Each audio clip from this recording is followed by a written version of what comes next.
Hi, you guys. I wanted to do a video on how to publish books and sell 1 million copies on Kindle, print, and audiobook.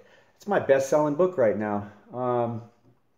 So 85% of the world's books are sold through Amazon, so they're the beast. They're the ones to go to. The book I wrote on how to do that gets into explaining how to use the websites. It doesn't really tell you how to write a book. You're going to have stick-to-itiveness and write consistently and understand a few things about writing. And I'm not getting into that in this. I'm getting into why I went with Amazon, why I turned down major publishers and vanity publishers, basically because they're taking all your money and giving you very, very small percent. You read the fine print and it's just like, nope, no thanks. And especially for you guys that are like pastors or life coaches or like me and is, you just live to create. You have your own built-in following. Even if you have thousands of followers on Instagram or Facebook, that's your built-in thing. Why would you give that away to a publisher?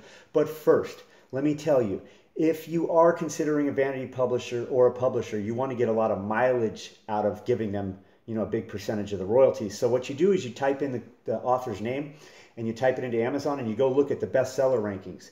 And if they're like ranked any higher than 100,000 in the paid Kindle store, or if they're way up there in 500,000ville and they only have 5 reviews, 10 reviews, 15 reviews, they're not doing anything for you. It's your own people that are giving you the reviews and buying your book. So get rid of them. Do it yourself.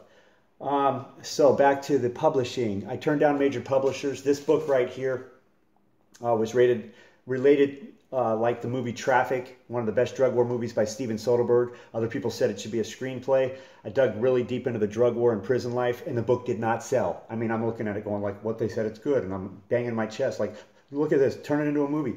Anyway, I'll calm down for a second and explain why it would not sell. It was in categories that were way too big. I'm trying to compete with thrillers and mystery and all that, and so people said, Glenn, put it in memoir, put it in penology. And it got to like #1 in those because it's smaller categories. Now, how to find that out is you got to learn the Amazon website. And you go to it and you look and you scroll down and you just got to, spend some time studying every part of it. But what you're looking for is bestseller rankings.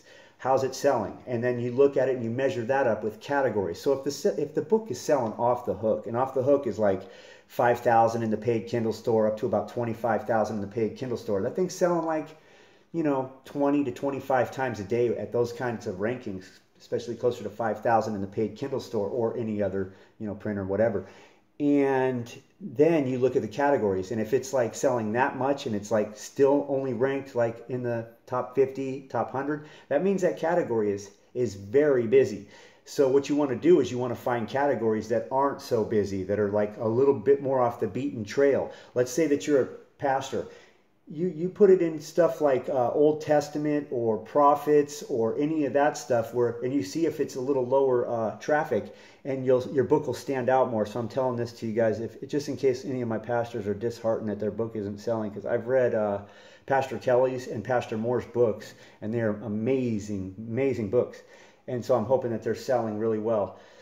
But consider the categories. So back to this publishing gig. Everybody can do it now, so it's really crowded. If you would have published, and if I would have published in Kindle right away, early on in that move, millions have sold. By the grace of God, I've sold almost 500,000 copies, but it's taken like 60 books to get there. And early on, a lot of those sales were Kindle because I caught about halfway through that wave. And now it's like everybody figured out how to publish, so it's really hard to stay as relevant.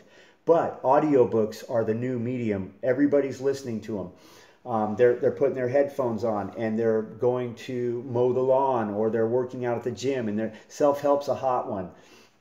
But I definitely say get your books in audiobook and figure out how to create them. Figure out how to narrate them, because that takes your writing to another level when you have to read it.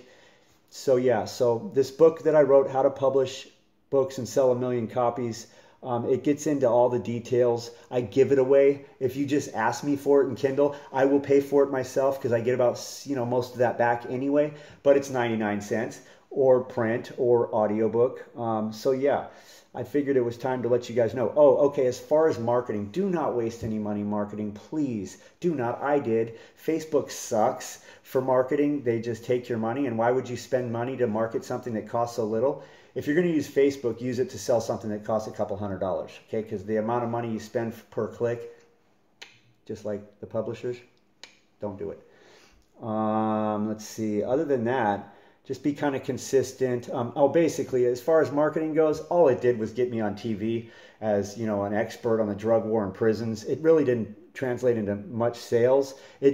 What it does do is it helps you communicate with people so that you can, you know, offer your book up to get reviews, kind of like correspond with them. They want to know who's the guy behind it. So you do kind of got to like spend a little bit of time doing that. But I wasted a lot of time marketing in the beginning, and then I finally realized just publish, just write, just go where God takes you writing, which now has taken me to the Bible.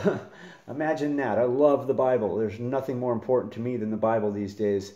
I lived that lifestyle as far as you can take it. My experiences stretch far and wide, and the most valuable thing to me is to be in the will of God. It's so amazing, and I've lived a lot of life. So God bless you guys. Love you guys. Go ahead and get this book or talk to me, and I'll help you.